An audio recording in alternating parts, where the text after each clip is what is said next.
સમગ્ર ઘટનામાં આખું ઉપરથી નીચે સુધીનું બધાનું સેટિંગ ને બધું ગોઠવીને કરેલું હોય ને એવી આખી વસ્તુ ને આખી ઘટના એવી બનેલી છે. જ્યારે એક્સિડન્ટનો બનાવ બન્યો ત્યારથી હું 20 મિનિટની અંદર ઘટના સ્થળે હતો. હું જ્યારે પહોંચ્યો ત્યારે પોલીસ કર્મચારીએ જ મને ફોનમાં ફોટો બતાવીને એમ કહી દીધું આ ભાઈ હતા ને આને અમે તાલુકાએ લઈ ગયા છીએ. જો કોઈ વ્યક્તિની એની જગ્યાએ એક્સિડન્ટ થયું કોઈક ડેથ થઈ ગયું તો કોઈ પણ ડ્રાઈવરો કોઈ ભાગીને વયો ન જાય એટલી વારમાં. એટલીમાં તમે સીધો પોલીસ કર્મી મને ફોટો બતાવી દીધો અને કીધું કે આ ભાઈ તાલુકાએ બેસી ગયા છે. નથી મને નામ દીધું નથી, કાંઈ ઓળખ આપી, એક પણ જાતનું કાંઈ કોઈ કર્યું નથી. એટલે ઉપરથી ને નીચે પહેલે સુધીનું બધાનું ગોઠવેલું એવી રીતના. પછી એફઆઈઆર ફાઈટી તો એફઆઈઆરમાં એનું એક પણ જગ્યાએ ઉલ્લેખ નથી, એક પણ પ્રકારનો નામ નથી, ક્યાંય કાંઈ એકેય વસ્તુ આપવામાં આવેલ નથી. આખું ઉપરથી ને બધાને ગોઠવીને કરેલું હોય ને એવી વસ્તુ મને દેખાય છે આમાં. એટલે સીપી સાહેબને નમ્ર વિનંતી કે યોગ્ય પ્રકારની તપાસ કરાવે અને જે આખું સત્ય હકીકત છે એ આપે. અને સરકારી કેમેરામાંથી એક પણ જગ્યાએથી ફૂટેજ કોઈને આપવામાં આવી નથી. એનાથી 200 મીટરની 200 ફૂટની અંતરે જ છે આરએમસીનો કેમેરો. તો કેમેરાની ફૂટેજો કોઈને કેમ રિવીલ કરવામાં નથી આવતી? આરોપી છૂટી ગયો છે બરાબર છે, પણ તો એને જાહેર કર્યો ત્યારે મોઢા ઉપર બાંધેલું હતું એટલે કોઈ ઓળખ કરી ના શકે કે હતું કોણ. મને કોઈ પણ વેપારે કોઈ પણ અધિકારીએ કે કોઈ પણ પોલીસ કર્મી એમ નથી કીધું કે આ ભાઈ હતો ને આ ભાઈ રૂબરૂ સમક્ષ કોઈ મળાવ્યો નથી. આરોપીનું નામ આત્મન છે એવું કહેવામાં આવે છે. આપણને હું ગયો ત્યારથી મને એવી રીતના બતાવીને કીધું છે એમ કે આ ભાઈ હતા ને આ હતું ને આ રીતે છે. પણ એ ભાઈએ સમજ કરેલું છે તો એને ત્યાં રાખવો પડે ને હાજર, કાંઈ જવા તો દેવાય નહીં. આરોપીનો ફોટો મને પોલીસ કર્મીએ ત્યારે ઘટના સ્થળે બતાવ્યો ને એ આ રીતનો છે. આ પોલીસ કર્મીના ફોનમાંથી ફાળેલો છે રાતે. એટલું જ છે કે જે યોગ્ય સાચી સચોટ અને જે સત્ય હકીકત હોય એ સામે આવે.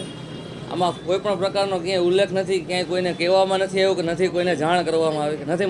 મને પણ ફોન કરીને કોઈએ કીધું કે આ રીતનું હતું, આમ છે તેમ છે, કોઈ પણ પ્રકારે નહીં. અને એ ભાઈની ગાડી પૂરેપૂરી સ્પીડમાં જ હતી અને પૂરેપૂરો આખું કરેલું હોય ને એવી રીતના દેખાય છે. એક પણ પ્રકારે બ્રેક નથી મારવામાં. આગળના કેમેરામાં બીજી જગ્યાએથી અમે બધી જગ્યાએથી ફૂટેજ ભેગા કર્યા, અમને બધેથી એવું જ દેખાય છે.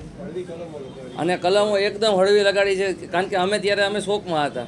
અમને ખબર જ નથી ક્યારે એફઆઈઆર બનાવીને કેવી રીતના એને કર્યું ને, કારણ કે અમને કલમોની અમને ખબર ન હોય. અમારી સામે નજર સામે એફઆઈઆર બનાવી, લખ્યું બધું, મેં બધું કહ્યું. પછી જ્યારે અમારી પાસે એફઆઈઆરની કોપી આવી એમાં નામ, સરનામું, એડ્રેસ કાંઈ નથી અને કલમો બધી હળવી છે. ત્યાંથી પોલીસ સ્ટેશનેથી એને જામીન મંજૂર થઈને છોડી દેવામાં આવ્યો. આટલું સરળ ન્યાય ન હોય તો કાલ સવારે હું પણ જાઉં, ગમે તે જતા હોય, ગમે એને એક્સિડન્ટ થાય મારી નાખે, મરી જાય તો માનવવધના ગુનાનું શું કરવાનું? માણસની કિંમત નથી? મોઢે રૂમાલ બાંધીને બતાવી દે છે તો મને કેમ ખબર પડે કે આ એ વ્યક્તિ હતો નહોતો? આપને કોઈને કહીને મીડિયા સમજ કોઈને આપવામાં નથી આવ્યું. ઉપરથી પહેલે જ તો હું તમને ચોખ્ખું જ કહું છું, પહેલાં 15 મિનિટની અંદર તમે આરોપીને પોલીસ સ્ટેશને મોકલી દો, કેવી રીતે સમજવામાં આવે? અને આપણે એક્સિડન્ટ થયો હોય તો 10 જણા પકડીને રાખે, ભાઈ ભાગવો ન જોઈએ, ભાઈ ભાગવો ન જોઈએ. અયોગ્ય વાત છે ને, બધાને ખબર પડે છે. એટલે જે સાચું સચોટ અને જે હકીકતમાં છે એ બહાર આવે અને 105ની માનવવધની કલમ આવે એ લગાડવામાં આવે. હલકી કલમો લગાડીને એમને ખબર હોય આમાંથી છૂટી જાય એવી કલમો લગાડેલી છે. આ કાંઈ નાનો ગુનો નથી. અમે 20 વર્ષનો ભાઈ ખોયો છે મેં. એ તો જેનો ગયો હોય એને એની ખબર હોય. આમાં યોગ્ય ન્યાય અપાવે તમામ અધિકારીઓ અને બધા સાચી રીતે અને સરળ સત્ય હકીકતમાં બહાર લઈ આવે. અમે પહેલાં તો અમને એમ જ થાય છે કે આમાં અમારે ન્યાયની આશા કેમ રાખવી? શું અમને ન્યાય મળશે? કારણ કે અમે જે અમારી પાસે એફઆઈઆરને અમે જોયું એમાં અમારા છોકરાનું નામ, સરનામું, અમારા ધંધાનું બધી ડિટેલ છે. પણ આમાં જે આરોપી છે એનું ક્યાંય નામ નથી, એના સરનામું, એના પેરેન્ટ્સનું, એમાં કોઈ એની ડિટેલ દર્શાવી જ નથી. અને એફઆઈઆરમાં માનવવધની જે કલમ હોય એ પણ લગાડી નથી. અને બીજા જ દિવસે એ છૂટી જાય તો આમાં અમારે ન્યાયની આશા કેમ રાખવી? અમને ન્યાય મળશે? અમારે કોની પાસે ન્યાય માટે જવાનું? અને આમાં શું સમજવાનું? બીજા દિવસે આવો અમારા છોકરાને મારી નાખ્યો, એ બીજા જ દિવસે છૂટી જાય તો આ શું છે? અને સામાન્ય ગુનાવાળાને તો મારીને તોડી નાખે છે. તો આને કેમ કાંઈ નહીં? અમે તો એવું જ વિચારી છીએ કે રૂપિયા લઈ જ લીધા છે. ઉપરથી નીચે સુધી બધે સેટિંગ જ થયું છે તો જ બીજા દિવસે છૂટી જાય ને. અમારો સામાન્ય ઘરનો દીકરો હોત તો એના ટાટિયા તોડી નાખે, ઘર સુધી હાલી ન હોગે. તો આને કેમ કાંઈ નહીં? આમાં કહેવાનું એક જ છે કે એફઆઈઆરમાં કેમ એનું નામ જ નથી કોઈ વસ્તુ. પહેલાં તો એ જ કાયદો એમ કહે છે કે એફઆઈઆરમાં નામ કેમ નથી? આરોપીનું નામ તો હોવું જોઈએ ને. અમને એફઆઈઆર આપી એમાં નામ જ નથી. અમારી બધી ડિટેલ છે.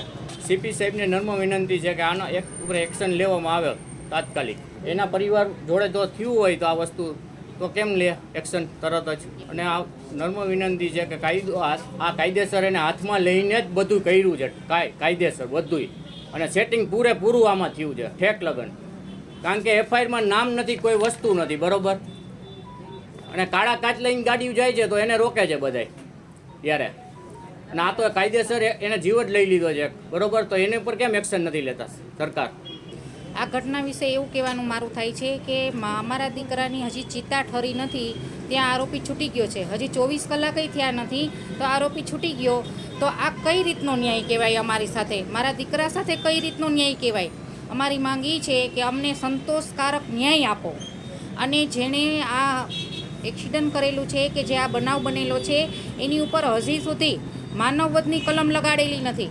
તો એની ઉપર માનવવધની કલમ લાગે અને કાયદેસરના પગલાં થાય, યોગ્ય ન્યાય થાય એવી અમારી માંગ છે.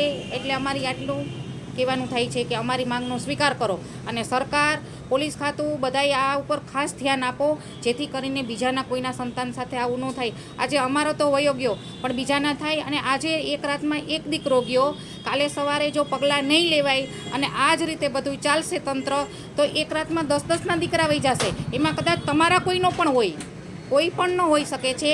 એટલે પોલીસ ખાતાથી માંડીને ગવર્નર સુધી, ગૃહમંત્રી સુધીની મારી એક જ માંગ છે કે આમાં યોગ્ય ન્યાય કરો, યોગ્ય ન્યાય કરો, યોગ્ય ન્યાય કરો. અને આરોપીને સમાજ સાથે ખુલ્લો કરો તો આરોપી જોવે કે સમાજમાં આરોપીને સમાજ જોવે કે આવા આરોપી, આવા છોકરાઓ બધા આવા ગુના કરે છે, એને વાળવાની કોશિશ થાય, સમાજ જાગૃત થાય. આજે અમારો દીકરો, કાલે બીજાના દીકરાનો વારો છે, તો આ વિશે બધા જાગૃત થાય. એના માટે બધું કરો અને અમારા દીકરાને ન્યાય આપો, ન્યાય આપો, ન્યાય આપો.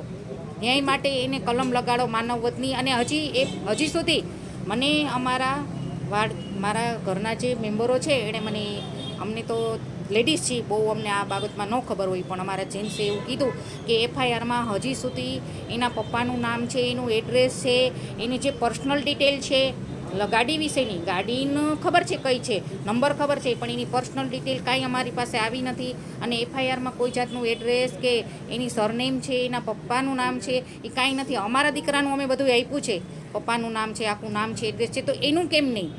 જરૂર તો એની છે, કેમ કે આરોપી એ છે, અમે તો નથી આરોપી. તો એનું બધું જાહેર થવું જોઈએ. આવી રીતે જો છાવરશું તો સમાજમાં ગુના વધશે, સમાજ વ્યવસ્થા પડી ભાંગશે. એટલે અમારી અરજી સ્વીકારે અને આમાં યોગ્ય ન્યાય કરે. અને કદાચ આમાં અમને અમારા દીકરાને સંતોષકારક ન્યાય નહીં મળે તો અમારી ત્યાં સુધી તૈયારી છે કે અમે અહીંથી ઘરે નહીં જાય, અમે અહીં ધરણા ઉપર બેસવા સુધીની અમારી તૈયારી છે.